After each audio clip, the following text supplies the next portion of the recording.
Hello everyone, my name is Abhishek और स्वागत करता हूँ मैं आप सबका फिर से अपने इस छोटे से यूट्यूब चैनल पे जिसका नाम है इनसाइट्स ऑन फिजिक्स। जी हाँ, और आज के इस वीडियो से हम स्टार्ट करने जा रहे हैं हमारा एक नया series on topic that is rotational motion या फिर डायनेमिक ऑफ पार्टिकल्स हम यहाँ पे बोल सकते हैं, या फिर हम इसको रोटेशन भी ऐसा भी नाम दे सकते हैं। इस चैप्टर को अलग अलग इसमें इसको बुक्स में अलग अलग नाम दिया है, लेकिन मकसद यही है, रोटेशनल मोशन।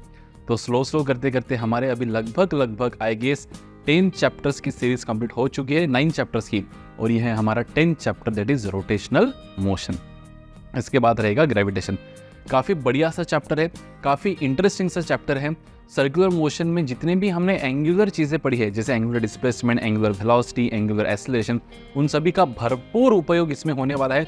जो सभी चीज़ें हमने लीनियर मोशन में पढ़ी है ना, वी एस इज इक्वल्स मतलब काइनेमेटिकल इक्वेशंस, उसके बाद में वर्क एनर्जी थ्योरम, उसके बाद में law of conservation of linear momentum, वो सभी हमको रोटेशन में पढ़ना है।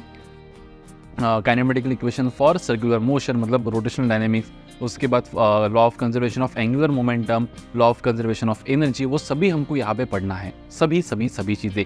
एक बहुत ही स्पेशल टर्म जिसको अपन कहेंगे मोमेंट ऑफ इनर्शिया, वो भी इस चैप्टर में आपको इंट्रोड्यूस किया जाएगा। हालांकि पहला जो लेसन है, पहला जो हमारा सेशन है, यही मोमेंट ऑफ इनर्शिया पे है कि पहले हमको ये तो समझे कि एक्चुअली मोमेंट ऑफ इनर्शिया है क्या। तो for every physical quantity in linear motion there is analogous physical quantity in rotational motion, जैसे force, torque, linear momentum, angular momentum, angular velocity, linear velocity, angular velocity, linear displacement, angular displacement, linear acceleration, angular acceleration. Time तो linear और angular नहीं होता है, time तो time ही होता है। उसके बाद सभी जितने भी है, तो जो काम वहाँ पे mass in linear is moment of inertia in translational. तो यहाँ से आपको क्लियर लगी गया होगा कि जितने भी फिजिकल क्वांटिटीज लीनियर मोशन में है, उसके सब्सिक्वेंट एनालॉजिकल फिजिकल क्वांटिटीज हमको रोटेशनल मोशन में भी पढ़ना है। That's it, simple. तो जैसे मास है वैसे मोमेंट ऑफ इनर्शिया है। अब इसको अपन और डीप में समझने की कोशिश करेंगे हमारे इस पहले वीडियो में, जिसमें अपन पढ़ेंगे पूरा फोकस करके what is moment of inertia and how does the moment of inertia changes with what parameters. So without wasting much of your time, let's start with the topic of rotational motion in the first session, in which we are going to see what is moment of inertia, I.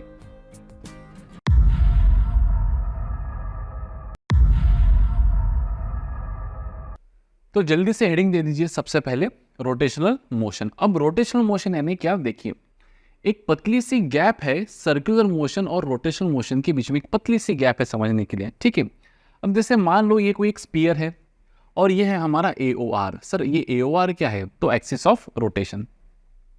अब अगर मैं इस particle की बात करूं, इस particle की बात करूं और इस पार्टिकल की बात करूं, तो ये पार्टिकल को है, मान लो इसका भी मास m1, इसका मास अपन मान लेते m2 और इसका मास अपन मान लेते बेटा m3, है ना।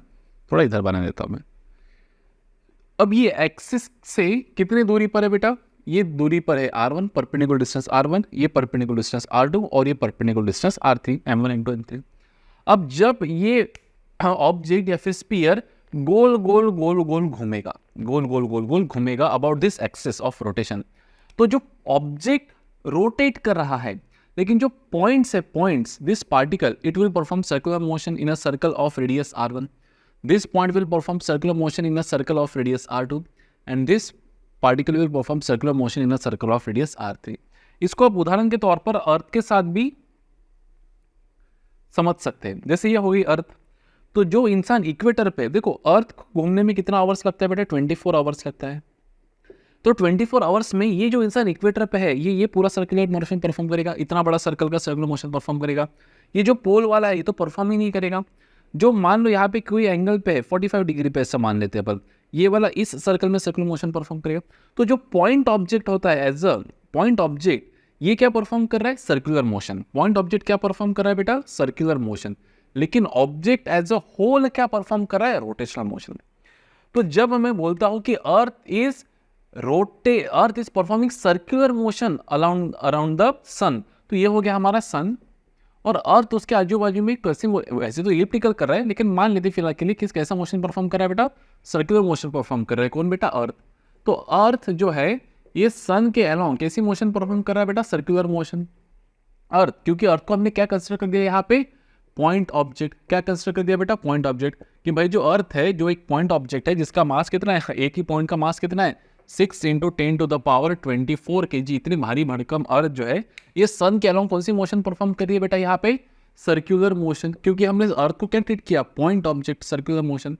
लेकिन अगर मैं बात करूं खुद अर्थ अपने एक्सिस के अलोंग कौन सी मोशन परफॉर्म कर रही है बेटा, rotational motion. So body earth as a whole is performing कौन सा मोशन बेटा, रोटेशनल मोशन। मतलब अगर अपन उस बॉडी को, यही अर्थ को अगर एक पॉइंट ऑब्जेक्ट ट्रीट करें, यही अर्थ को अगर अपन एक पॉइंट ऑब्जेक्ट ट्रीट करें, तो वो किसी पॉइंट के अलोंग अगर गोल घूम रहा होगा एक स्पेसिफिक पाथ में with a constant radius, then it is said to be in circular motion. और वही ऑब्जेक्ट अगर किसी एक एक्सिस के अलोंग, जैसे ये पेन अगर इसके अलोंग घूम रहा है तो इट इज सर्कुलर मोशन। लेकिन ये पेन खुद अगर इस एक्सिस के अलोंग ऐसा घूम रहा है, ऐसा, so this is rotational motion of the pen. लेकिन अगर मैं इस टिप की बात करूं तो tip is performing circular motion. ये point object it is performing circular motion, लेकिन object as a whole is performing rotational motion. तो एक बेसिक डिफरेंस है सर्कुलर मोशन और रोटेशनल मोशन के बीच में। क्लियर है। वैसे देखो कि जैसे अगर मैं बात करूं कोई एक इंसान है ऐसा, अगर मैं ऐसा गोल गोल घूम रहा हूं तो I am performing rotational motion about this axis. मैं ये एक्सिस के अलावा क्या कौन सी मोशन परफॉर्म करा बेटा, रोटेशनल मोशन। लेकिन अगर मैं ये टिप की बात करूं तो this is performing circular motion. ये पॉइंट जो है, ये point this point is performing circular motion. और ये सभी जो सर्कुलर मोशंस रहेंगे ये कॉन्सेंट्रिक सर्कल्स रहेंगे about this axis of rotation, concentric circles रहेंगे। वैसे फैन देखो, फैन का एग्जांपल लेते हैं। फैन को बेटा प्रीडोमिनेटली 3 ब्लेड्स होते हैं 120 120 120 डिग्री पे। तो फैन एज अ होल ये जो एक्सिस है, ये एक्सिस, अब देखो यहाँ पे मैंने एक्सिस कैसे बनाया, एक्सिस कैसे रहेगा फैन का, ये रहेगा बेटा एक्सिस। अभी एक्सिस को बोर्ड पे कैसे दिखाएंगे, तो क्रॉस मतलब होता है बेटा into the page and perpendicular, और डॉट मतलब होता है बेटा out of page and perpendicular. मतलब ये क्रॉस और ये डॉट, अगर एक्सिस अंदर है मतलब कोई ऑब्जेक्ट होगा ना, तो अब यहाँ पे तो कोई फर्क नहीं पड़ने वाला वैसे। तो क्रॉस मतलब बेटा परपेंडिकुलरली अंदर और डॉट मतलब परपेंडिकुलरली बाहर। सो this is the case, cross मतलब इनटू और डॉट मतलब बेटा आउटसाइड। क्लियर है सीन आता है। तो अगर मैं फैन के बारे में बात करूँ तो fan is performing rotational motion about this axis of rotation. But अगर मैं इस डॉट की बात करूँ, इस डॉट की, so this dot is performing circular motion. कौन सा मोशन बेटा, circular motion in this radius. ये डॉट कौन सी मोशन परफॉर्म कर रहा है, circular motion about this radius, and this is nothing but circular motion. तो एज अ पॉइंट ये, जैसे ये वाला डॉट ये इसमें सर्कुलर मोशन परफॉर्म करेगा, ये वाला डॉट इसमें सर्कुलर मोशन परफॉर्म करेगा, ये वाला डॉट ये इसमें सर्कुलर मोशन परफॉर्म करेगा। तो इस तरह से डॉट जो है वो सर्कुलर मोशन परफॉर्म करे, लेकिन जो बॉडी एज अ होल क्या परफॉर्म करिए बेटा, rotational motion about some axis of rotation. और ये सभी जो पार्टिकल्स सर्कुलर मोशन परफॉर्म कर रहे हैं, इनका ये क्या रहेगा, सेंटर, मतलब कॉन्सेंट्रिक सर्कल्स में सर्कुलर मोशन परफॉर्म करेंगे। क्लियर है। तो थोड़ा सा आई गेस यहाँ पे आपको एक सीन मिल गया होगा कि what is the difference between rotation and circular. अभी हम चर्चा करेंगे बेटा किसके ऊपर, मोमेंट ऑफ इनर्शिया के ऊपर। अब आगे बढ़ने से पहले हम और 2 पैरामीटर्स पे यहाँ पे चर्चा थोड़ा फोकस डाल देते हैं कि पहला पैरामीटर है यहाँ पे, एक पहला consideration, that is rigid body. Rigid body. अब रिजिड बॉडी यानी क्या, जैसे देखिए मान लो ये कोई एक बॉडी है, आलू, कुछ भी पकड़ लो आलू, और ये एक पार्टिकल है जिसका मास m1 है और ये दूसरा पार्टिकल है जिसका मास कितना है बेटा, m2 है। इनके बीच का जो न्यूनतम अंतर है वो अपन मान लेते r है। अब मैं इसके ऊपर किसी भी डायरेक्शन में कितने भी फोर्स अगर अप्लाई कर रहा हो, लेकिन जो डिस्टेंस r है दो बॉडीज के बीच का, अगर वो कांस्टेंट रहता है, क्या रहता है बेटा, कांस्टेंट, तो ऐसे बॉडीज को अपन कहते हैं रिजिड बॉडीज। तो what are rigid bodies, if the distance between any 2 considered particles m1 और m2, ये क्या है बेटा, हमारे कंसिडर्ड पार्टिकल्स है जिसका मास m1 m2 है। If the distance between 2 considered particles always remains constant, whatever magnitude of force has been applied on the body from any direction, then such bodies are called as rigid body। अब आप बोलोगे sir ऐसा तो कुछ नहीं, एक bulldozer ला लेंगे हम, हाथ से नहीं, स्टोन हाथ से नहीं टूटेगा, लेकिन बुलडोजर से अगर चपकाए तो टूट जाएगा ना। तो फिर और एक कॉन्सेप्ट यहां पे आता है, परफेक्टली रिजिड बॉडी। कैसा बेटा, परफेक्टली रिजिड बॉडी। कि भाई कितना भी फोर्स आप लगाओ, अब ये तो रिलेटिविस्टिक चीज हो गई है ना, कितना भी आप फोर्स लगाओ कि बॉडी के बीच का अंतर कम होगा ही नहीं। तो एक अपनी रेंज ऑफ फोर्स डिफाइन कर लेते कि भाई ह्यूमन से वगैरह नहीं हो रहा है ना। नहीं तो ऐसा तो आप कोई भी बॉडी लो, वो किसी ना किसी फोर्स पे तो टूटेंगी टूटेंगी, है ना। तो दुनिया में परफेक्टली रिजिड बॉडी ऐसी एग्जिस्ट करती ही नहीं है। लेकिन फॉर प्रैक्टिकल पर्पजेस हम कुछ बॉडीज को, जैसे क्वार्ट्स, है ना, ऐसे बॉडीज को अपन थोड़ा सा एक रिजिड बॉडी के तरह पकड़ सकते हैं, है ना। तो रिजिड बॉडी मतलब क्या बेटा है, जिसके बीच के, जैसे ऐसे बॉडी जिसके दो पॉइंट्स के बीच का अंतर कुछ चेंज होने वाला नहीं है। जैसे हमने न्यूटन्स लॉ में पढ़ा था, मासलेस स्ट्रिंग। अभी कोई भी स्ट्रिंग ले लो आप, मटेरियल तो मास तो रहेगा बेटा, लेकिन एक कंसिडरेशन कि भाई आइडियल कंडीशंस में, है ना। तो रिजिड बॉडी, अब ये जो मोशंस होते हैं रिजिड बॉडी के, ये दो प्रकार के होते हैं और एक दो का कॉम्बिनेशन होता है। मतलब पहला कौन सा, ट्रांसलेशनल मोशन। तो इसके पहले हम जो कुछ पढ़े वो क्या पढ़े कि भाई एक पत्थर लिया, पत्थर को ऊपर फेंका, तो पत्थर को हमने एक पॉइंट ऑब्जेक्ट ट्रीट करके पढ़ा है यहाँ पे। तो ट्रांसलेशनल मोशन, सिर्फ ट्रांसलेशन के बारे में बात करा हमने। जब उस पत्थर को फेंका तो पत्थर ऐसा सीधा थोड़ी ऊपर जाएगा, थोड़ा रोटेट हुए तो ऊपर जाएगा ना, रोटेट होते होते भी तो ऊपर जाएगा ना। तो हमने रोटेशनल इफेक्ट वहाँ पे कंसिडर नहीं किया। या फिर एक होता है प्योर ट्रांसलेशन, मतलब प्योर ट्रांसलेशन अपन जिसको बोलते हैं। एक बोलते हैं बेटा अपन प्योर रोटेशन। प्योर रोटेशन जैसे हमारा पंखा देखो, पंखा रोटेशनल मोशन। पंखा देखो, पंखा जो है ये प्योर रोटेशन कर रहा है बेटा, प्योर रोटेशन। ट्रांसलेट कर रहे हैं क्या, पता चला पंखा घूमते घूमते ऐसा भी आगे आगे भी घूम रहा है। ऐसा हो रहा है क्या, नहीं, पंखा अपनी जगह पे ऐसा गोल गोल गोल गोल घूम रहा है। तो सिर्फ रोटेशनल मोशन हो रहा है, ट्रांसलेशन मोशन नहीं हो रहा है। तो एक pure translational motion, pure rotational motion. और तीसरा होता है बेटा कॉम्बिनेशन। क्या होता है, combination. Combination of rotation and translation. तो ये क्या, गाड़ी का चक्का। गाड़ी का चक्का गोल भी घूमता है और आगे भी जाता है। तो उसमें रोटेशनल मोशन भी है और ट्रांसलेशनल मोशन भी है। तो जनरली ट्रांसलेशनल मोशन को स्लाइडिंग भी कहा जाता है बेटा, कि स्लाइड हो रहा है, स्लाइडिंग। स्लाइडिंग जैसे मान लो एक चक्का है ऐसा, और अब इस चक्कू को ऐसा घसीट रहे हो, तो हमेशा यही पॉइंट इसके कांटेक्ट में है। ऐसा चक्का गोल नहीं घूम रहा है, बस घसीट रहे हो आप, है ना। ये ऐसा देखो, मैं आपको कैसे समझा सकता हूँ। देखो ये जैसे बॉटल है मेरे पास, है ना। अब देखो आप इसको ऐसा सिर्फ घसीट रहे हो, देखो इधर से समझाता हूँ। इसको आप जैसे आप सिर्फ ऐसा घसीट रहे हो, तो ये हो जाएगा pure translation, pure translational motion. तो इसके पहले हमने जितना भी पढ़ा था ये प्योर ट्रांसलेशन मोशन ही पढ़ा था, रोटेट वोटेट का कुछ सवाल नहीं था। बाद में प्योर रोटेशनल मोशन मतलब क्या बेटा, एक ही एक्सिस के अलॉन्ग, ये एक्सिस के अलॉन्ग ऐसा गोल गोल गोल गोल गोल गोल घूम रहा है, ये प्योर रोटेशन। और कॉम्बिनेशन मतलब क्या बेटा, कि रोटेशन भी और ट्रांसलेशन भी। तो ये वाला देखो, आगे भी जा रहा है और गोल भी घूम रहा है, आगे भी जा रहा है और गोल भी घूम रहा है ना। तो ये तीनों टाइप्स ऑफ मोशन हमको इस चैप्टर के आखिरी चरण में पढ़ना है, आखिरी चरण में पढ़ना है। कौन सा, ट्रांसलेशनल मोशन, इसको स्लाइडिंग भी कहा जाता है। रोटेशनल मोशन इसको स्पिनिंग भी कहा जाता है, स्पिनिंग। और कॉम्बिनेशन को इसको रोलिंग भी कहा जाता है,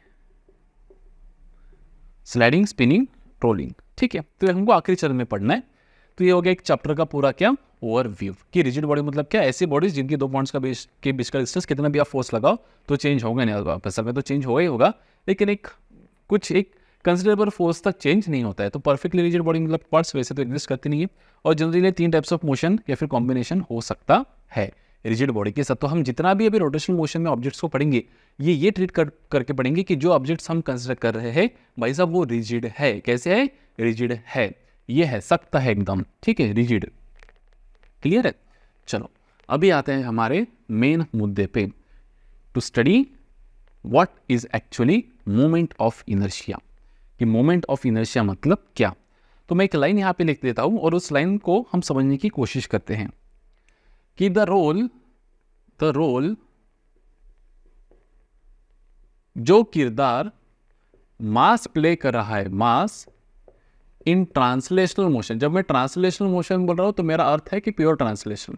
the role which mass plays चाहिए था यहाँ पे, मास प्लेस खत्म ही हो गया यार, छी थोड़ा चूड़ा हो गया।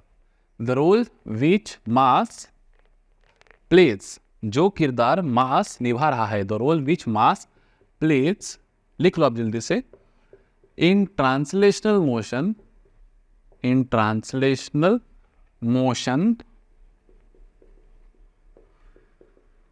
the same role moment of inertia, moment of inertia plays in rotational motion, plays in rotational motion. जो रोल मास प्ले कर रहा है बेटा ट्रांसलेशन मोशन में, वही सेम रोल कौन प्ले कर रहा है बेटा, वही सेम रोल प्ले कर रहा है यहाँ पे moment of inertia in rotational motion. या फिर और एक स्टेटमेंट में यहाँ पे लिख सकता हूं कि और मास इज एनालॉगस टू,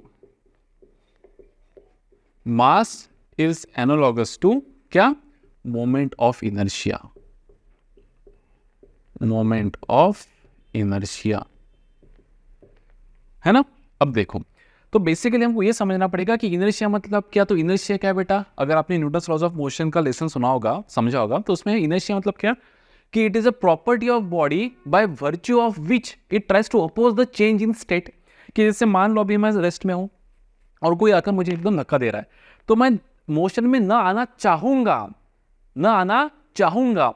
तो जैसे मान लो एक बहुत बड़ा बुलडोजर है, आप गए और बुलडोजर कैसा पुश किया तो बुलडोजर एकदम मोशन में आ जाएगा। अगर भाई साहब इसने पुश किया है, मोशन में आना ही पड़ेगा, ऐसा नहीं है।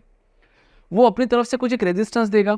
अब जिसका मास जितना ज्यादा, उसकी मौजूरी उतनी ज्यादा, उसका अपोजिशन उतना ज्यादा। मेरा मास कम है तो हो सकता है मैं थोड़ा मोशन में आ भी जाऊं, लेकिन बुलडोजर को उतना फोर्स लगाओ वो मोशन में नहीं आएगा। क्यों? क्योंकि उसकी अपोजिशन करने की टेंडेंसी ज्यादा है, मतलब उसका इनर्शिया ज्यादा है। इनर्शिया मतलब क्या, टेंडेंसी टू अपोज। क्योंकि उसका मास ज्यादा है, उसकी अपोज करने की टेंडेंसी ज्यादा है, इसलिए उसका इनर्शिया ज्यादा है, इसलिए वो जो स्टेट में है वही स्टेट में रहने की कोशिश करेगा। अगर मोशन में है तो मोशन में रहने की कोशिश करेगा। आप उसको रोकने के लिए अरे रुक रे भाव ऐसा करना पड़ेगा। और अगर रेस्ट में है तो आप कितना भी फोर्स लगाओ बुलडोजर पे, मतलब आप खुद लगाओ, तो एकदम मोशन में वो नहीं आएगा। तो ये होता है बेटा इनर्शिया। तो ये इनर्शिया कौन डिफाइन कर रहा है ट्रांसलेशन मोशन में? मास। कौन डिफाइन कर रहा है? मास। कि how easily is to move that body, कितना इजी है बॉडी को ट्रांसलेशन मोशन में लाने के लिए। जिसका मास बहुत ज्यादा है उसका इनर्शिया भी बहुत ज्यादा है, तो उसको बहुत फोर्स लगेगा, एक्सटर्नल फोर्स लगेगा मोशन में लाने के लिए, या फिर अगर मोशन में तो रोकने के लिए। मतलब बेसिकली जिस ऑब्जेक्ट का मास ज्यादा है उसका ट्रांसलेशन इनर्शिया ज्यादा है, और जिसका ट्रांसलेशन इनर्शिया ज्यादा है उसको स्टेट चेंज करने में ज्यादा एक्सटर्नल फोर्स लगेगा। तो मास ये बता रहा है कि कितना फोर्स लगेगा बॉडी का स्टेट चेंज करने में।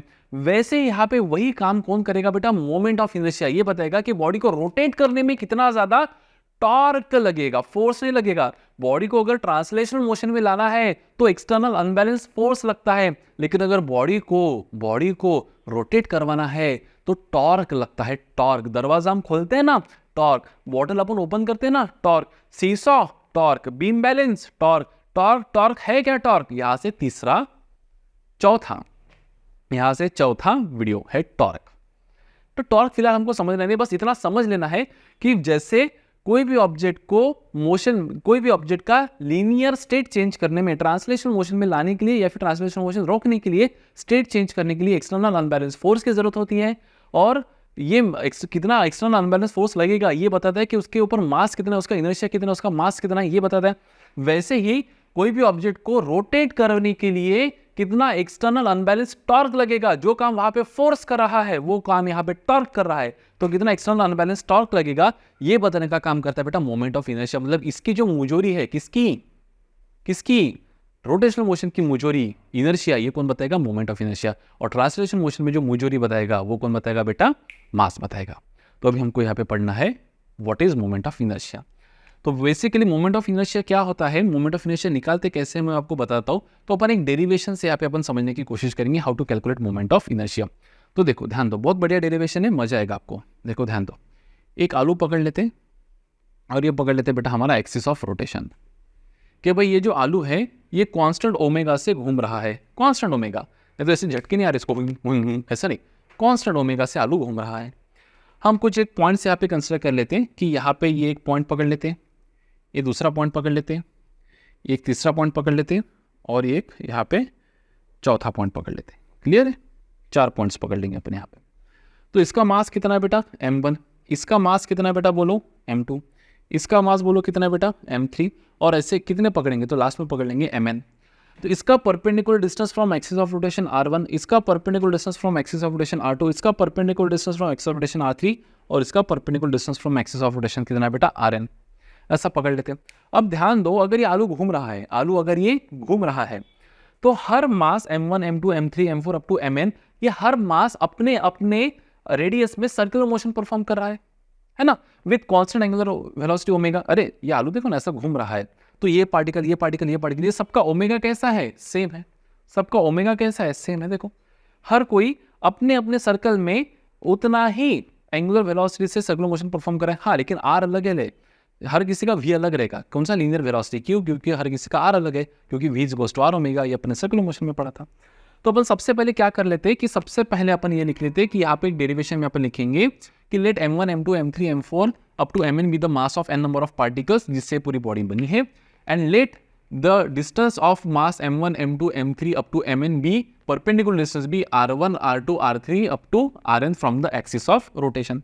So what is the linear velocity of first particle v1? It will be r1 omega.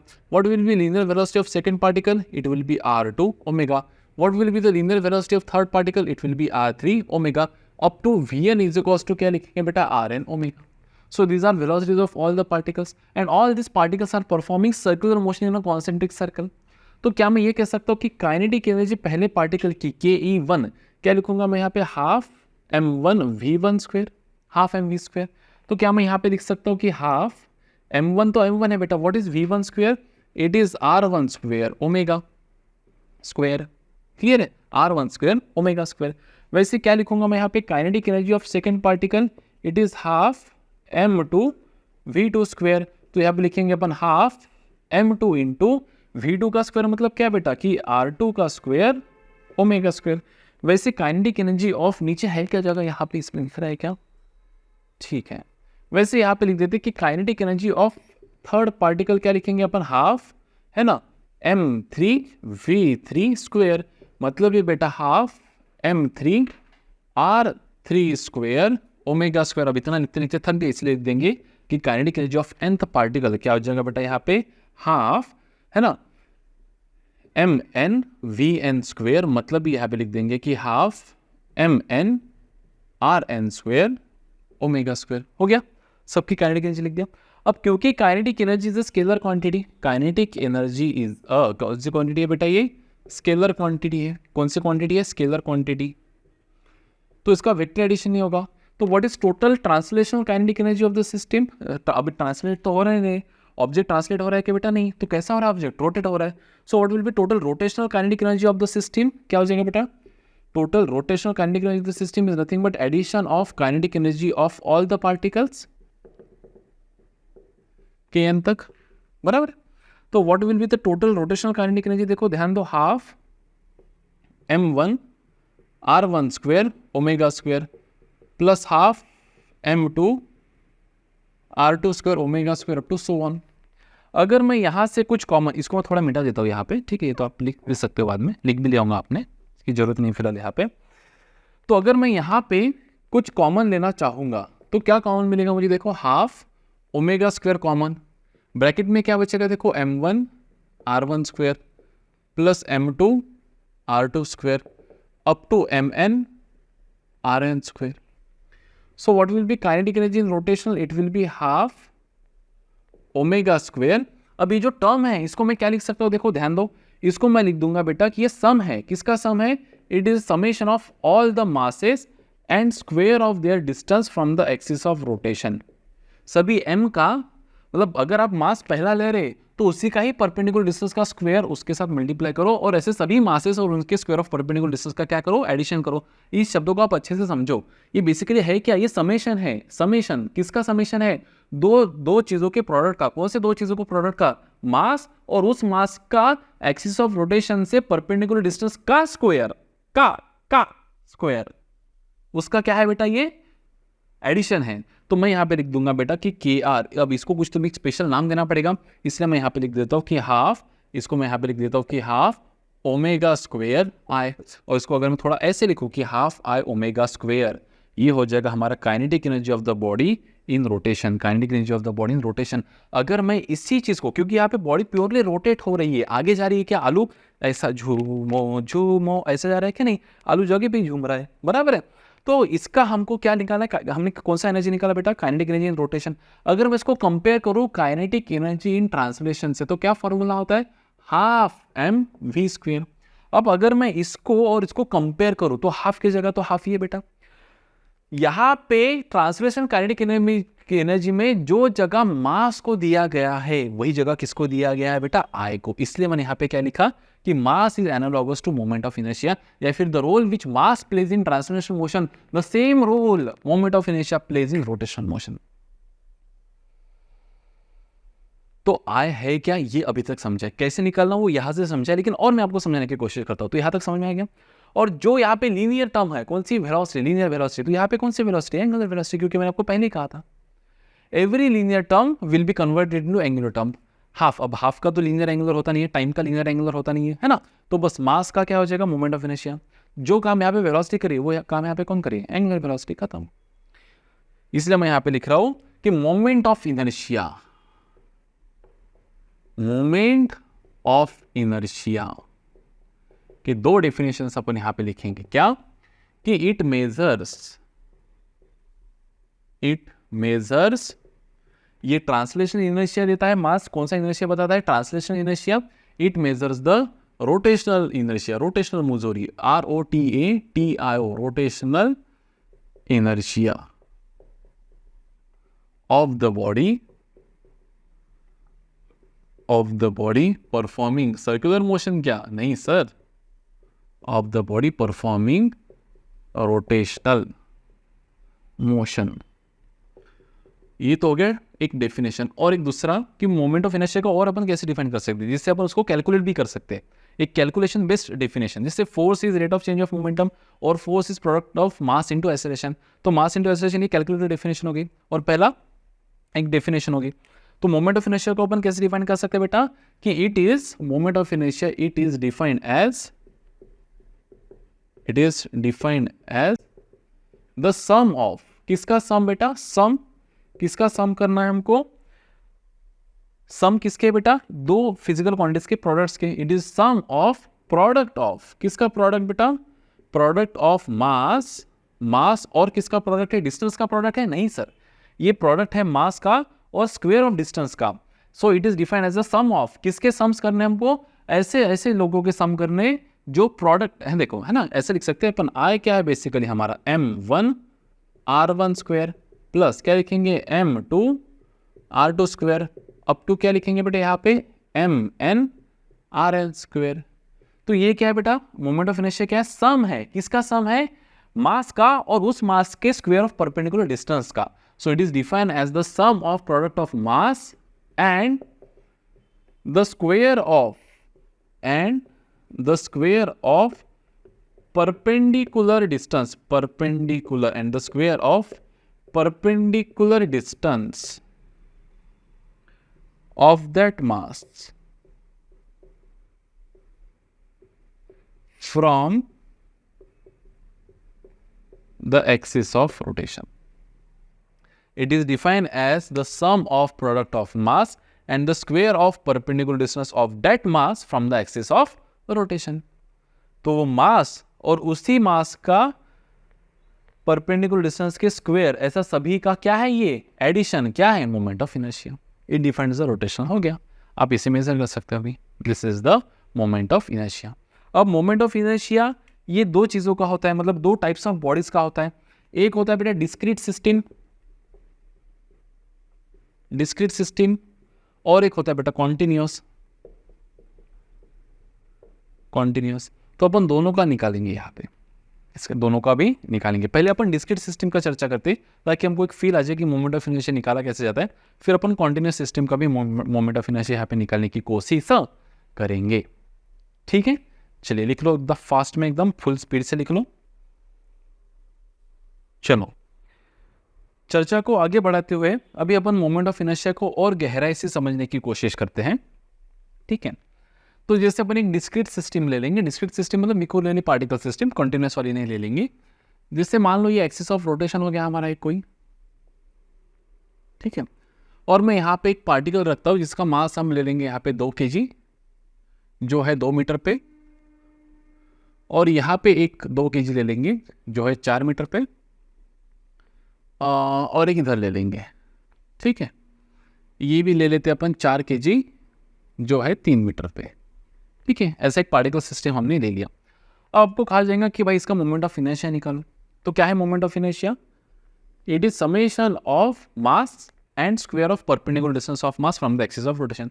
अब क्योंकि 3 है तो मैं यहाँ पे लिख दूंगा m1 r1 square plus m2 r2 square plus m3 r3 square. मतलब बेसिकली आई क्या है आपका? समेशन ऑफ आई है क्या आपका? तो आई है summation of M I R I square, है ना। आई के नीचे लिख रहा हुआ है ना, from I is equals to 1 up to n। तो क्या लिखेंगे बेटा यहाँ पे? आई हो जाएगा मेरा m1। What is m1? इसको 1 पकड़ दे, इसको 2 पकड़ दे, इसको 3 पकड़ लेते हैं। तो 1 कितना बेटा? देखो मेरा 2 kg इंटू स्क्वेयर मतलब कितना बेटा? 4 लिख दूंगा, प्लस m2 कितना है बेटा? 2 kg इंटू स्क्वेयर कितना लिख दूंगा बेटा? 16, है ना। 4 का स्क्वायर 16, प्लस m3 कितना है बेटा? 4 kg इंटू स्क्वेयर क्या लिख दूंगा बेटा? 9। तो what is moment of inertia? Moment of inertia आ रहा है बेटा ये 8 प्लस 32 प्लस 36। तो कितना आ रहा है ये? 40 प्लस 36, तो 76 यूनिट बनेगा kg मीटर स्क्वायर। क्यों kg मीटर स्क्वायर? क्योंकि देखो ना, summation of mass into square of perpendicular distance. तो मास हम किस में गिनेंगे बेटा? मास किस में गिनेंगे? देखो मास अपन गिनेंगे kg में, और स्क्वायर ऑफ डिस्टेंस मतलब क्या? Meter square. तो आई हो जाएगा मेरा 76 meter square, 76 kg meter square, ठीक है। अब देखो हम क्या करेंगे, हम ये 4 kg को इधर 3 मीटर पे ना रखते हुए इधर 3 मीटर पे रख देंगे। 2 मीटर 3 मीटर 4 मीटर, तो ये 3 मीटर। 4 kg को मैं इधर ऐसा ना रखते हुए, मतलब 2 इधर और 1 इधर था ना, दोनों को इधर तीनों को इधर रख देते हैं। कुछ चेंज नहीं किया मैंने, मास वही है। एक्सिस ऑफ रोटेशन से 3 पे ही था, अभी भी एक्सिस ऑफ रोटेशन से 3 पे ही उधर रखा मैंने, उधर ही रखा, उधर ही रखा। तो निकालो इसका मोमेंट ऑफ इनर्शिया क्या आएगा? वही आएगा बेटा 2 इंटू आर स्क्वायर, मतलब 2 into 4, 2 into 16, 4 into R square मतलब कितना? 9, मास इंटू स्क्वायर, तो 9। तो यही आंसर आएगा। आंसर वही क्यों आया? क्योंकि मैंने डिस्ट्रीब्यूशन चेंज नहीं किया। अरे मुझे एक बात बताओ, यहाँ से जैसे मान लो यहाँ से 1 मीटर पे 2 kg, 1 मीटर पे 2 kg, 1 मीटर पे 2 kg, 1 मीटर पे 2 kg, और मैं बोलता ये 2 kg को सबको जमा करके यहाँ से 1 मीटर पे रखो। तो बेसिकली हुआ क्या है? बात वही है कि यहाँ से 1 मीटर पे 4 kg रखो, या फिर यहाँ से 1 मीटर पे 2 जमा किया ना मैंने, तो 8 kg। 1 मीटर पे 2 8, 2 मिलकर 8 kg होगा ना। तो यहाँ से अगर मैं 1 मीटर पे 8 kg रख रहा हूँ तो इट इज इक्विवेलेंट टू, तो यहाँ से 1 मीटर पे 2 kg, यहाँ से 1 मीटर पे 2 kg, यहाँ से 1 मीटर पे 2 kg, यहाँ से 1 मीटर पे 2 kg, सेम डिस्ट्रीब्यूशन है। आगे पीछे कुछ मैंने किया क्या उसके? नहीं। हाँ, अगर मैं ऐसा कर रहा हूँ कि यहाँ से मैंने डिस्ट्रीब्यूशन चेंज किया क्या? नहीं। Have I change the distribution? No. The mass is distributed same in first case as well as in second case, इसलिए मोमेंट ऑफ इनर्शिया वही रहा। लेकिन अगर हम उसी मास को जो यहाँ पे कहा था बेटा पहले, इधर 4 kg जो था, उसको अभी अपन यहाँ पे 5 मीटर पे रखते हैं, थोड़ा दूर रखते हैं, दूर रख देते हैं। इधर भी आप रख सकते हैं, इधर से 5 मीटर पे रखो या फिर इधर 5 मीटर पे रखो, बात एक ही है। उसको क्या कर देते हैं अपन, थोड़ा जो पहले 3 मीटर पे था उसको कहाँ रख देते बेटा? 5 मीटर पे। अभी बताओ what will be moment of inertia in second case? तो ये first case what will be the moment of inertia in second case? देखो मास कितना बेटा? 2 kg इंटू उसका स्क्वायर कितना हो जाएगा? डिस्टेंस का 4, प्लस मास कितना बेटा? 2 kg इंटू स्क्वायर कितना हो जाएगा बेटा? 16, प्लस मास कितना बेटा? देखो 4 kg इंटू स्क्वायर कितना हो जाएगा बेटा? यहाँ पे 25। So what would be the value of I2? It would be 8 plus 32 plus 100। So what will be the value of I2 बेटा? 140। देखो मोमेंट ऑफ इनर्शिया बड़ा है या घटा है? तो बड़ा है। क्यों बड़ा है? क्योंकि मास जो है ये अभी पहले से, ये तो वहीं पे है लेकिन ये पहले से दूर चला गया। तो now the mass is distributed away from the axis of rotation. Axis of rotation से दूर मास फैला हुआ है, इसलिए मोमेंट ऑफ इनर्शिया बढ़ गया। जो पहले यहाँ पे कहाँ पे था बेटा? 3 मीटर पे था, अभी उसको मैंने 5 पे लेके गया। अभी इसी को अपन 1 मीटर पे ला लेते। कहाँ पे ला लेते बेटा? 1 मीटर पे। तो जो पहला केस था उससे भी कम डिस्टेंस पे ला लिया 1 मीटर पे। तो अभी और निकाल देते मोमेंट ऑफ इनर्शिया I3 निकाल देते। How will you calculate the moment of inertia in this case? Again वही मास कितना बेटा 2 kg, डिस्टेंस कितना 2 का स्क्वायर कितना 4, प्लस मास कितना बेटा 2 kg इंटू डिस्टेंस का स्क्वायर मतलब कितना बेटा 16, प्लस मास कितना बेटा 4 kg इंटू डिस्टेंस का स्क्वायर कितना बेटा यहाँ पे 1। So what will be the moment of inertia I3 in this case? This would be 8 plus 32 plus 4। तो आंसर कितना होगा यहाँ पे 44 I guess kg meter square. अब अगर आप इसको गौर से देखें तो ये हमारा ओरिजिनल केस था, फिर मास को थोड़ा दूर लेके गया, दूर डिस्ट्रीब्यूट किया तो मोमेंट ऑफ इनर्शिया बढ़ गया, और फिर नजदीक लाया तो मोमेंट ऑफ इनर्शिया घट गया। इसका अर्थ क्या है कि moment of inertia also describes the distribution of mass from the axis of rotation. Greater the moment of inertia means the mass is distributed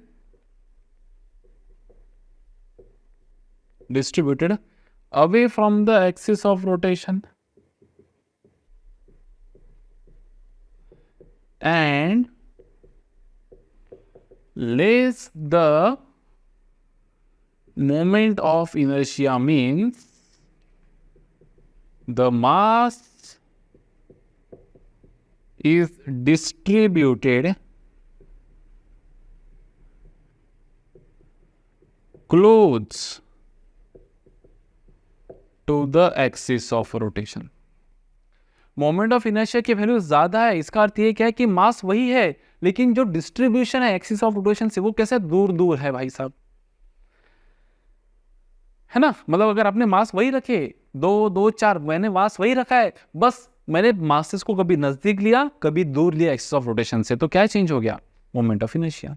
so greater the moment of inertia means the mass is distributed away from the axis of rotation and less the value of moment of inertia means the mass is distributed close to the axis of rotation. That's it.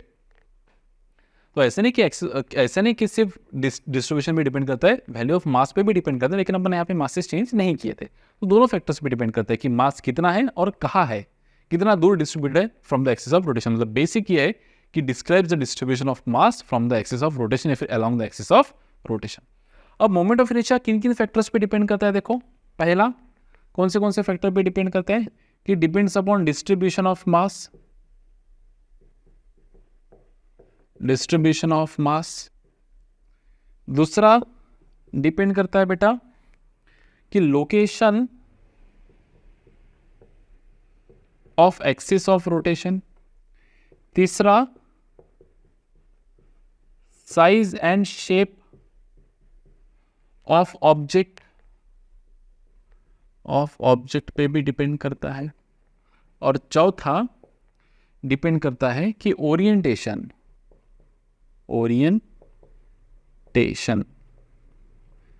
Of axis of rotation. तो ये चारों पे parameters में अभी आपको यहाँ पे proof करके बताऊंगा कि कैसे इन चारों पैरामीटर्स पे हमारा मोमेंट ऑफ इनर्शिया डिपेंड करता है। ठीक है, तो ये ओरिएंटेशन से पहले बस हमको इसके पहले जैसे भी डिस्क्रीट पार्टिकल सिस्टम होगी, तो अभी हम एक काम कर लेते हैं, यहाँ पे कंटिन्यूस पार्टिकल सिस्टम के लिए भी जो जनरल फॉर्मूला है मोमेंट ऑफ इनर्शिया निकालने का वो कर लेते हैं, फिर अपन एक साथ चारों भी यहाँ पे डिस्कस कर लेंगे। अब जैसे मान लो कि पार्टिकल ऐसा डिस्क्रीट नहीं है, कंटिन्यूस है, आलू है, ऐसा आलू कंटिन्यूस है, तो फिर इसका मोमेंट ऑफ इनर्शिया कैसे निकालेंगे about this axis of rotation? तो क्या करेंगे बेटा, एक छोटा सा मास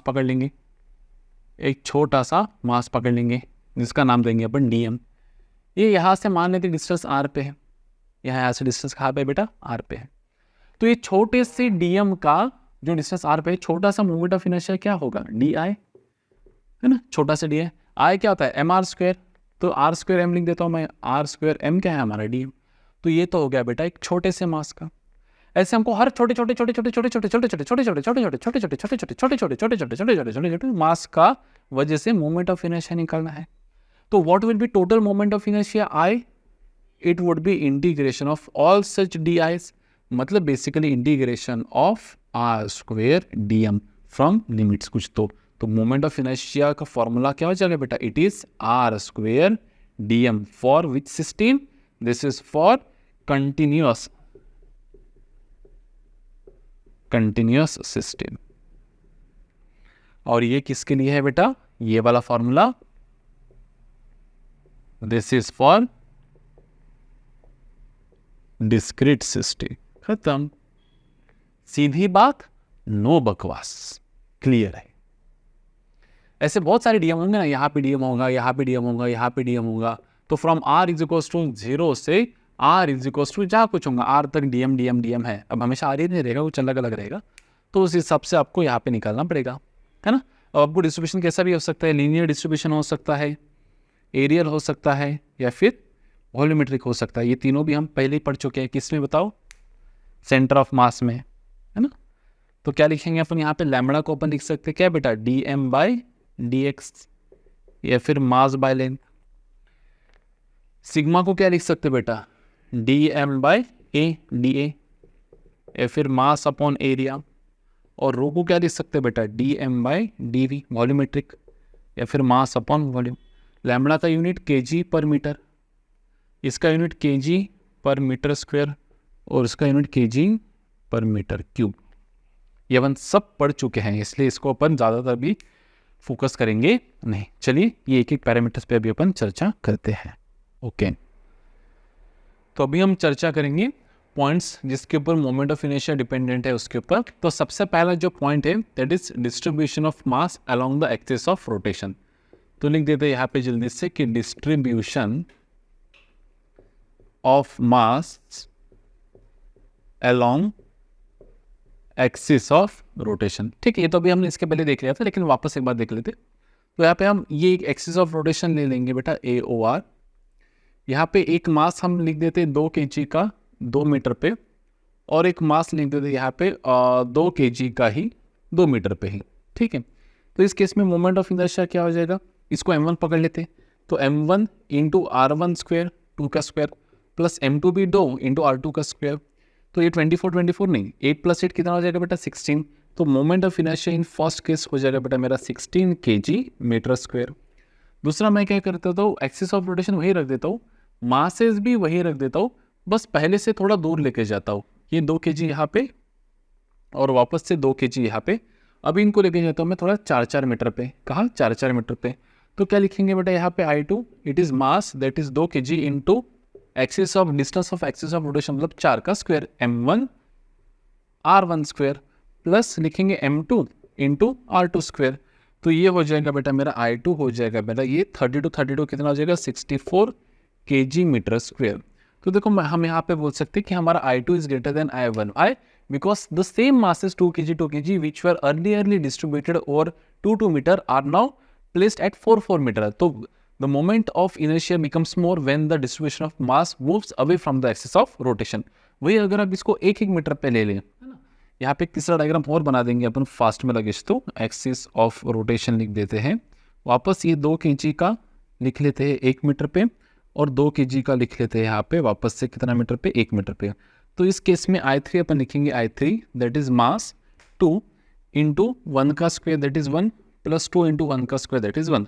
तो I3 के वैल्यू यहाँ पे कितना हो जाएगा बेटा 4 kg मीटर स्क्वायर। तो यहाँ पे देखो if the same mass is distributed close to the axis of rotation moment of inertia is less, if it is distributed away from the axis of rotation moment of inertia is more. तो इस तरह से पूरा ये scene रहेगा। So first है it depends upon the distribution of mass along the axis of rotation. Second it also depends upon the axis of rotation. जैसे यहाँ पे मैं लिख देता हूँ second point, it depends upon the location of axis of rotation. मतलब क्या कि जैसे मान लो ये एक सिस्टम है, ये भी 2 kg, ये भी 2 kg, और इसके बीच का अंतर आप पकड़ लेते बेटा 10 मीटर्स। मैं पहले वक्त एक्सिस ये वाला लेता हूँ, इसके अक्रॉस मोमेंट ऑफ इनर्शिया हम लिखेंगे I1। तो कितना है हमारा I1 है हमारा मास दैट इज 2 kg, और यहाँ से इसी का डिस्टेंस कितना है 0, तो उसका स्क्वायर, प्लस मास कितना है ये 2 kg, plus distance of that mass from the axis of rotation कितना बेटा 10, तो उसका स्क्वायर कितना 20। तो आंसर हो जाएगा 0 + 200, तो आंसर हो जाएगा 200 kg मीटर स्क्वायर। तो I2 लिख देंगे अपन यहाँ पे I2 is equals to I2 लेंगे अभी अपन यहाँ पे ले लेते हैं, सेंटर में ले लेते हैं अभी, है ना, एक्सिस ऑफ रोटेशन ले लेते हैं सेंटर में, क्योंकि ये सेंटर है तो ये हो जाएगा बेटा 5 मीटर और ये भी कितना हो जाएगा बेटा 5 मीटर। तो क्या लिखेंगे, देखो ये 2 kg मतलब 2 × 5 का स्क्वायर प्लस वापस 2 × क्या लिखेंगे बेटा 5 का स्क्वायर, तो ये हो जाएगा 5 का स्क्वायर 25 × 2 = 50 प्लस 5 का स्क्वायर 25 × 2 = 50, तो ये हो जाएगा बेटा 100 kg। अब देखो बस मासेस वही है, उनके बीच का डिस्टेंस भी वही है, बस लोकेशन जो है एक्सिस ऑफ रोटेशन का वो मैंने चेंज कर दिया, तो मोमेंट ऑफ इनर्शिया चेंज हो जाएगा। मैं तो बोलता हूँ यहाँ से भी एक्सिस ऑफ रोटेशन हम यहाँ पे ले लेते, तो ये डिस्टेंस ले लेते 5 मीटर, है ना। अभी देखो इस केस में I3 केस में कितना रहेगा, I3 केस में ये 2 kg यहाँ से 5 मीटर पे, तो लिखेंगे 2 × 5 का स्क्वायर प्लस ये 2 kg, ये 5 और ये 10 15 पे है, तो लिखेंगे 2 × 15 का स्क्वायर, तो ये कितना हो जाएगा, देखो 5 का स्क्वायर 25 2 ज़र कितना हो जाएगा बेटा 50, 5 का स्क्वायर कितना 25 2 ज़र कितना हो जाएगा ये 50, 15 का स्क्वायर 225 2 ज़र 225 2 ज़र 450, तो आंसर आ जाएगा आपका 500 kg meter square, 500 kg meter square. तो देखो मासेस वही है, उनके बीच का अंतर भी वही है, बस पहले एक्सिस ऑफ रोटेशन मैंने यहाँ पे रखा, बाद में यहाँ रखा, बाद में यहाँ रखा। अगर मैं यहाँ पे रखता हूँ तो भी आंसर आपका 200 ही आएगा। क्यों? क्योंकि जो यहाँ पे रखने से डिस्ट्रीब्यूशन था कि एक मास 0 पे और एक मास 10 पे, वही यहाँ पे रखने से भी होगा कि ये मास 0 पे और एक मास यहाँ से 10 पे, वही आंसर है। तो सेकेंड है depends upon the distribution of axis of rotation, location of axis of rotation. Third है बेटा शेप एंड साइज पे, किसके ऊपर डिपेंड कर रहा है बेटा, शेप एंड साइज पे। अब देखो जैसे मान लो कि ये मेरा एक एक्सिस ऑफ रोटेशन है, कोई एक एक्सिस ऑफ रोटेशन है, ठीक है। अब मैं यहाँ पे नहीं क्या कुछ 1 kg का ऐसा क्ले ले लेता हूँ, क्ले, और उस 1 kg के क्ले का मैं यहाँ पे एक स्पीयर बना देता हूँ, ठीक है। और उसी क्ले का मैं एक थोड़ा सा ऐसा रॉड टाइप कुछ बना देता हूँ, उसी क्ले का मैं कुछ एक अलग सा आलू टाइप बना देता हूँ। अब देखो हर किसी का मास सेम है, ये भी उसी क्ले से बना है, ये भी उसी क्ले से बना है और ये भी उसी क्ले से बना है, तो हर किसी का मास सेम है। लेकिन अगर आप यहाँ पे देखो तो mass is distributed very close to the axis of rotation, और यहाँ पे अगर आप देखोगे तो वही मास एक्सिस ऑफ रोटेशन से काफ़ी दूर दूर तक डिस्ट्रीब्यूटेड है। यहाँ पे देखो दूर दूर तक डिस्ट्रीब्यूटेड है और यहाँ पे रैंडमली डिस्ट्रीब्यूटेड है। तो देखो मास वही है, लेकिन जो डिस्ट्रीब्यूशन है मास का, है ना, अगर मैं इसको और पतला कर दूँ क्ले को तो कुछ इस तरह से हो जाएगा। तो इस केस में तो मोमेंट ऑफ इनर्शिया सबसे ज़्यादा आएगा, क्योंकि मासेस दूर दूर तक डिस्ट्रीब्यूटेड है। यहाँ पे देखो दूर दूर तक डिस्ट्रीब्यूटेड है ना। तो मासेस वही है हर केस में, लेकिन जो डिस्ट्रीब्यूशन है वो हर केस में कैसा है बेटा, अलग अलग है। उसी क्ले का अगर आप सर्कल बनाएंगे तो कुछ अलग डिस्ट्रीब्यूशन रहेगा, उसी क्ले का अगर आप ट्रायंगल बनाएंगे तो कुछ अलग डिस्ट्रीब्यूशन रहेगा, उसी क्ले का अगर आप सिलेंडर बनाओगे तो कुछ अलग डिस्ट्रीब्यूशन रहेगा। तो हर केस में मासेस सेम है लेकिन डिस्ट्रीब्यूशन ऑफ मास अलग है, इसलिए साइज एंड शेप पे भी डिपेंड करता है आपका moment of inertia. And last है बच्चों orientation of axis of rotation, ठीक है, जिसके लिए हमको वो कंटिन्यूएशन वाला फॉर्मूला है ना, I = क्या बेटा, I = इंटीग्रेशन ऑफ क्या था x² dm या फिर r² dm, हम यहाँ पे x के बजाय अपन r ही लिख देते हैं, जरूरी नहीं कि हमेशा x एक्सिस से रहे, x y z कुछ भी हो सकता है, तो r² dm बेसिकली हम यहाँ पे लिख देते हैं। अब ये डिपेंड करता है upon the orientation of the axis भी। तो चलो सबसे पहले ओरिएंटेशन डिफाइन करने से पहले मैं आपको एक कंटिन्यूस सिस्टम के तहत एक रॉड का मोमेंट ऑफ इनर्शिया निकाल के दिखाता हूँ, ठीक है। तो what is basic formula of moment of inertia, वैसे दो फार्मूला है, एक summation of mi ri² from i = 1 up to n, ये किसके लिए बेटा, डिस्क्रीट। और वही मोमेंट ऑफ इनर्शिया क्या है, इंटीग्रेशन ऑफ r² dm लिख देंगे यहाँ पे फॉर कॉन्टिन्यूस।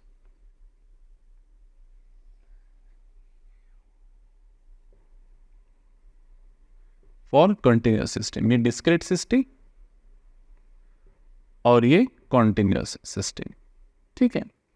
अब कंसिडरेशन के लिए हम यहाँ पे एक रॉड पकड़ लेते हैं कि भाई इस रॉड का जो कॉन्टिन्यूस सिस्टम है इसका डेंसिटी भी यूनिफॉर्म ले लेते हैं अपन, लैम्बडा kg/मीटर। होप आपको ये समझ गया होगा, लीनियर डेंसिटी जो हमने किस पे पढ़ा था, सेंटर ऑफ मास पे, है ना। कि मान लो ये रॉड का मास m है और लेंथ l है, तो इसका डेंसिटी क्या हो जाएगा, मास पर यूनिट लेंथ, मतलब kg/मीटर। यूनिफॉर्म है, वेरिएबल नहीं, यूनिफॉर्म डेंसिटी, ठीक है। अब इसका मुझे मोमेंट ऑफ इनर्शिया निकालना है about this centre axis, about this centre axis. तो मान लो ये रॉड है ऐसा जिसका मास m है और लेंथ l है, और यूनिफॉर्म डिस्ट्रीब्यूशन है। इसका अबाउट दिस एक्सिस मुझे निकालना है कि मोमेंट ऑफ इनर्शिया क्या है, ये सेंटर वाला एक्सिस है ना। तो क्या करूँगा, मैं एक छोटा सा टुकड़ा पकड़ लूँगा, छोटा सा चांद का टुकड़ा पकड़ लूँगा ये वाला, जिसका मास रहेगा dm, और dm क्या रहेगा बेटा मेरा, लैम्बडा dx। कैसे, क्योंकि देखो लैम्बडा को हम क्या लिख सकते हैं, लैम्बडा अभी मैंने यहाँ पे लिखा था, लैम्बडा इज dm/dx, मतलब ही m/n।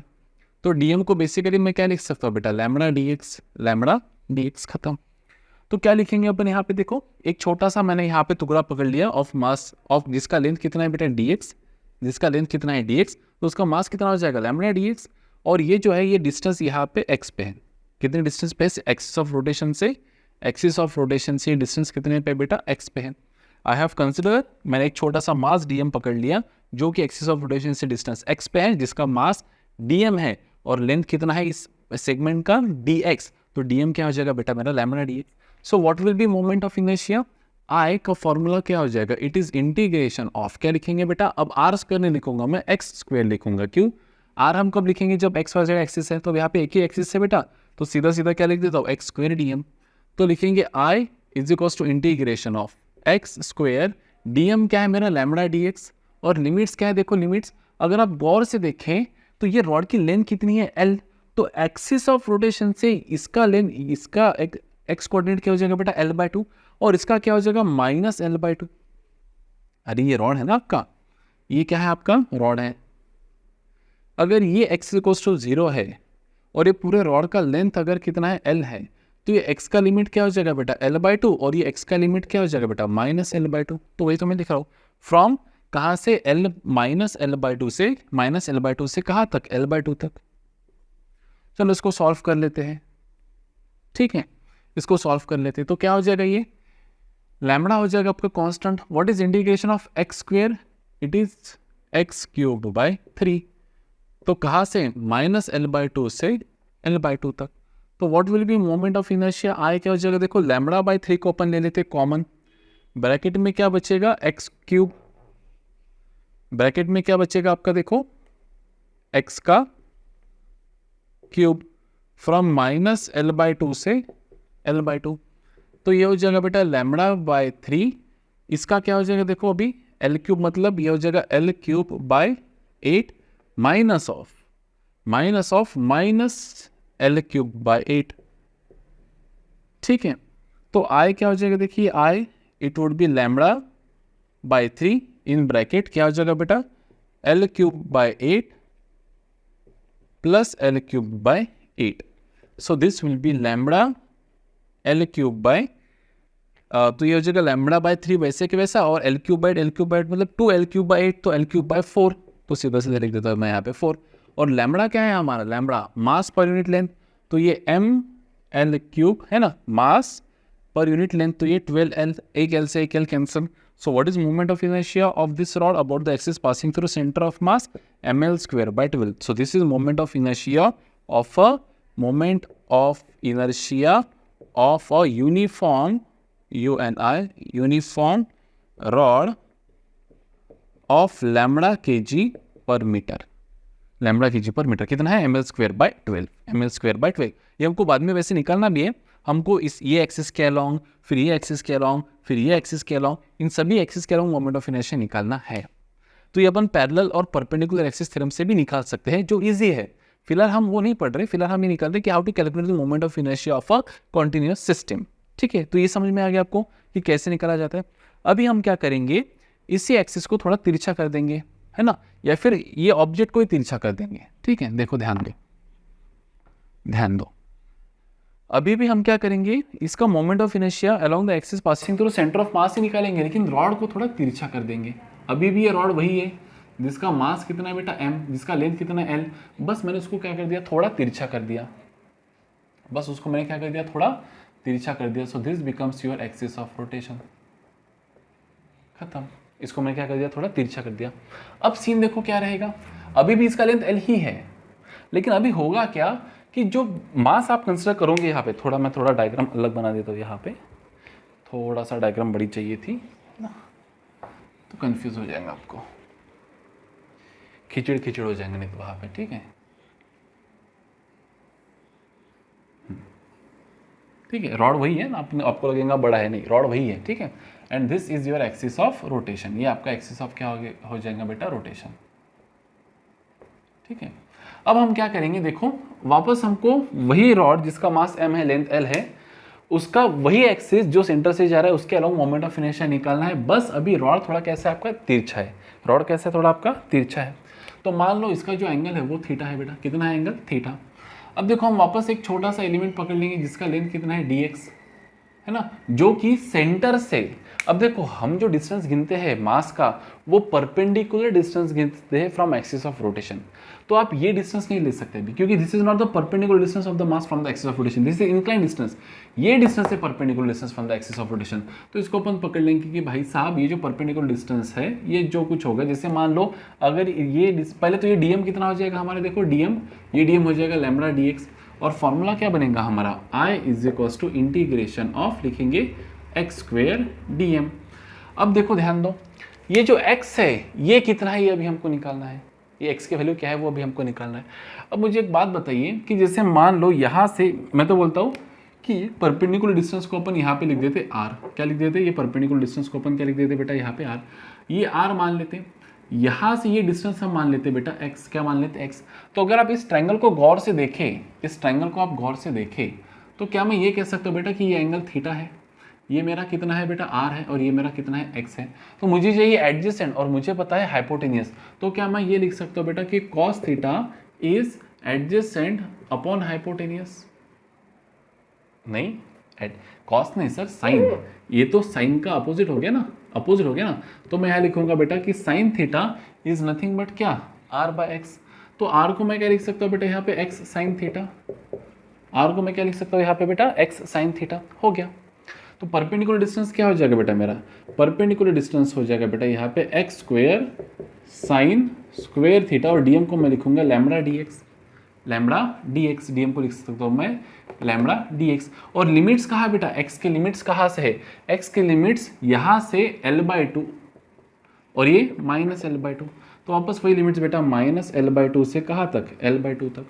तो क्या हो जाएगा बेटा, ये I is equals to integration of, क्या लिखेंगे देखो यहाँ पे, मैं तो बोलता पहले कांस्टेंट वाले सभी टर्म्स बाहर निकाल लेते हैं। तो कौन सा टर्म कांस्टेंट है यहाँ पे, लैम्बडा और sine theta, sine square theta constant.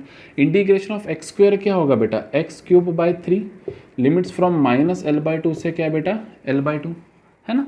चलो इसको सॉल्व कर लेते हैं। तो I की वैल्यू क्या हो जाएंगी, मेरी I की वैल्यू हो जाएंगी बेटा ये m/l साइन स्क्वेयर थीटा, है ना। ये बाय 3 का 3 भी बाहर निकाल देते हैं, तो ये हो जाएगा बेटा l स्क्वेयर, सॉरी क्यूब है ना, तो ये जगह बेटा l³ l/2 का क्यूब, तो l³/8 minus of -l³/8, minus l/2 का माइनस, तो ये हो जाएगा बेटा m sign square theta upon 3l, ये l³/8 प्लस l³/8 मतलब 2l³/8, 2 1 जार 2 4 जार, एक l से एक l कैंसिल, तो फाइनल आंसर बनेगा बेटा ml स्क्वेयर बाय 4 3 जार 12, तो ये बन जाएगा बेटा मेरा ml square by 12 sine square theta. So what is moment of inertia in this case, I हो जाएगा बेटा मेरा ml square by 12 sine square theta.